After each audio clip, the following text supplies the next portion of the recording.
It is Saturday, October 22nd in the MLB, and I'm Austin from Calling Our Shot. And I'm Logan from Calling a Shot. And we are back. We got two games on today. We got our two favorite picks, then we'll wrap it up with the parlay of the day.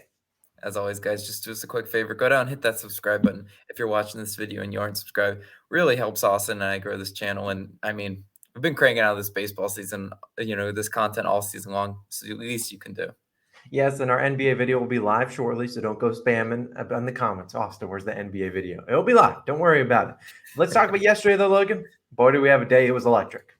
A 1-0 day. Phillies team total over 3.5. That cashes on Musgrove getting yanked out of the game, and then Castellanos gets a hit. It was electric. We cashed the under 1.5 in the first 5 innings.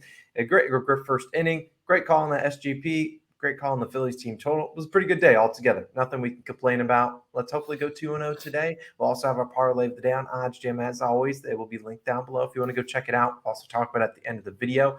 We'll have our parlays and player props video live later on tonight. There's a college football video guys should go check out. But Logan, let's give the people some winners. We'll let you start it off. Yeah, my pick today is a player prop, right? And it's in the Yankees versus Astros game. And I'm taking Garrett Cole over 1.5 earned runs. Minus 130 odds on DraftKings is your best value. Now, I know before, we're going to get probably a lot of comments on this one.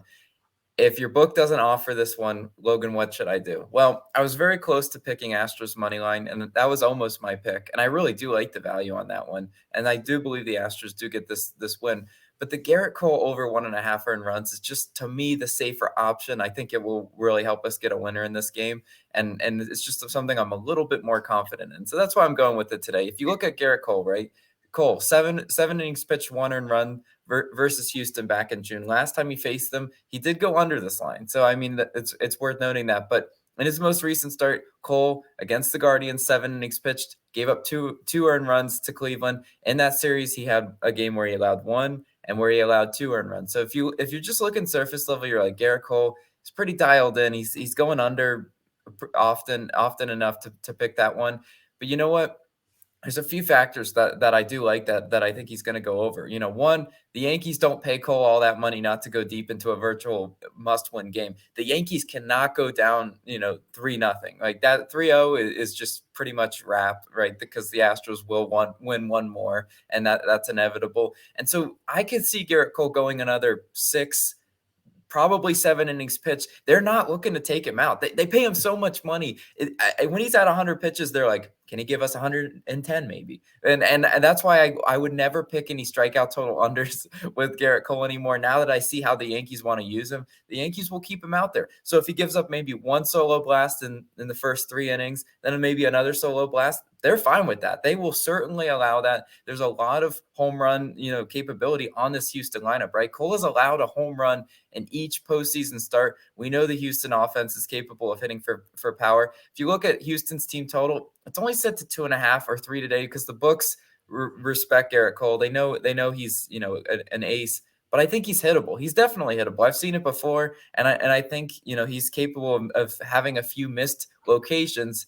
And in that Yankee Stadium right field small porch, the Astros can definitely put him in the seats. That is definitely within the realm of possibility. These Houston hitters, they don't actually have great splits versus Garrett Cole, but I think that changes today, right? Yordan Alvarez, 2 for 10, both of his hits, home runs. So, I mean, Yordan Alvarez, we know he's always a threat to, get some power on that one.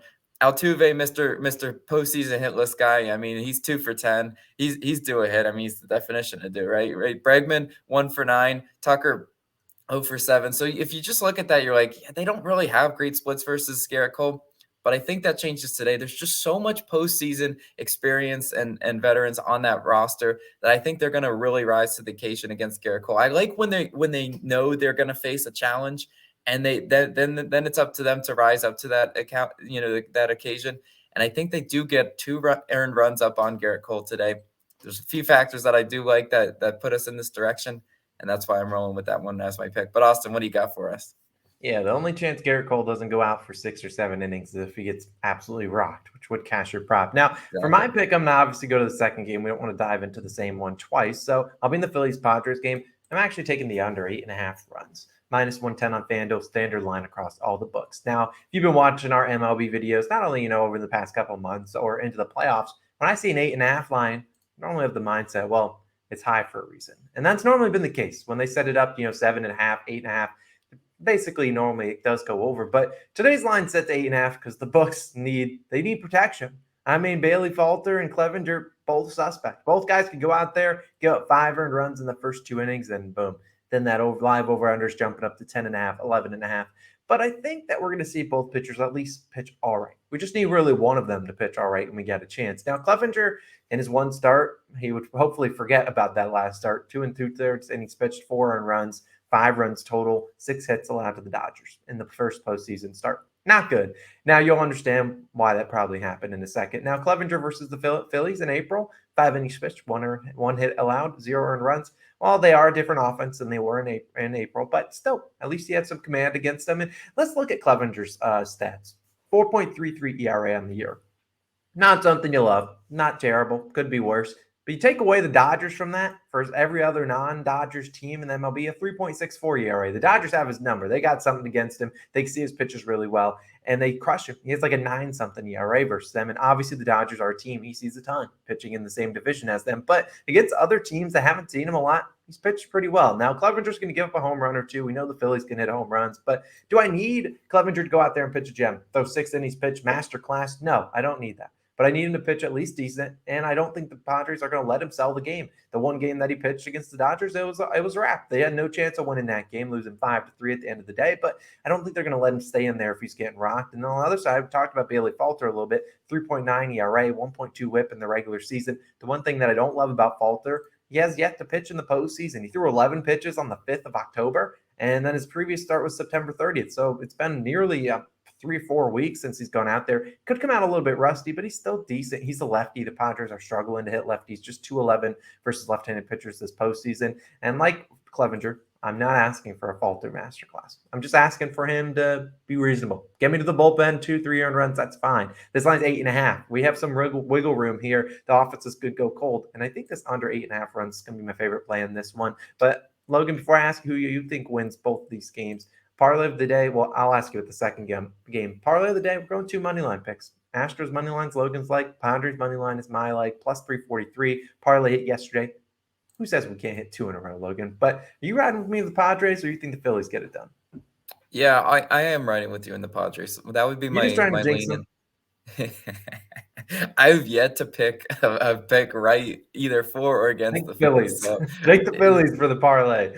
So yeah, okay, sure. Maybe Phillies wink. I don't know. But just dissecting this one on paper, I think the Padres win this one because, as you mentioned, Clevenger's a better pitcher than the numbers indicate, right? These Phillies hitters are very aggressive. I think he'll take advantage of their aggressive, nature at the plate. He'll definitely get some strikeout opportunities in there. And I mean, when it comes to Bailey Falter, I mean, like, that's just not your guy. The reason also, I watched the Phillies bullpen, really dip into their resources with Alvarado, with Sir Anthony Dominguez late game in that one. The Phillies pushed all their chips to the table to win that game yesterday. It wouldn't really surprise me if they just don't have the bullpen abilities today to get this one done. Because Bailey Falter, I just don't think he's going to last as long as they want him to. That's why my Padres would be my lead in this one. I like it. Let's cash this parlay of the day. Let's cash our 2 picks, and let's come back Sunday with another winning day. We appreciate you guys always tuning in. NBA video should be live shortly. Parlays and player props live later tonight. And then obviously college football best bets. Go check out that video. Got a big day of college football on the horizon. We appreciate you guys always tuning in. Austin Logan, we're signing out. Peace.